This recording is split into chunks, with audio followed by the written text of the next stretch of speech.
ये संकल्प है मेरा, ये संकल्प है तुम्हारा, विकसित भारत 2047 बनाना ख्वाब मुकद्दर है हमारा। इस भारत की बेटी का आप सभी को नमस्कार।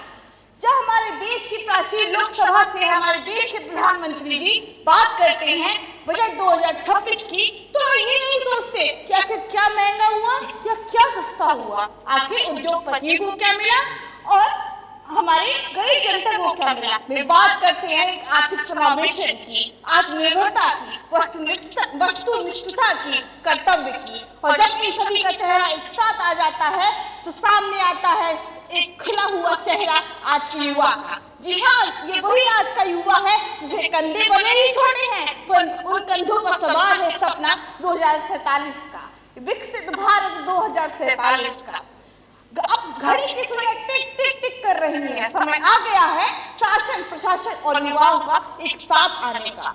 और जब बजट 2026 की बात हुई तो हमारी सरकार ने पिटारा खोल दिया और हमारे सामने 3% भार रख दिया गया युवाओं के लिए। जी हाँ, आज का युवा से दिया गया 3% भार, जिसमें हर एक जिले में एक girls hostel, 5 university, academic councils और उसके साथ साथ जब हमारे प्रधानमंत्री जी ने ये देखा कि आज का युवा कल जाकर बाहर पढ़ना चाहता है तो लगने वाला TCS 5% से घटाकर 2% कर दिया गया। जब उन्होंने ये देखा कि आज का युवा कहीं ना कहीं मोबाइल फोन में चिपका हुआ बैठा है तो वे लेकर आए ऑरेंज इकोनॉमी। जी हाँ, ऑरेंज इकोनॉमी जो बात करती है ABET की, जैसे 30 सेंटर्स खोले जाएंगे जिसमें आप अपनी गेमिंग स्किल्स कंटेंट क्रिएशन के तौर पर अपने आप में रोजगार का उत्सर्जन कर सके। जब हम बात करते हैं कि खेलोगे कूदोगे बनोगे खराब, जी नहीं, तब कहा गया कि आप खेलोगे कूदोगे तब भी बनोगे सरदार, और लाया गया खेलो इंडिया गेम्स जो कि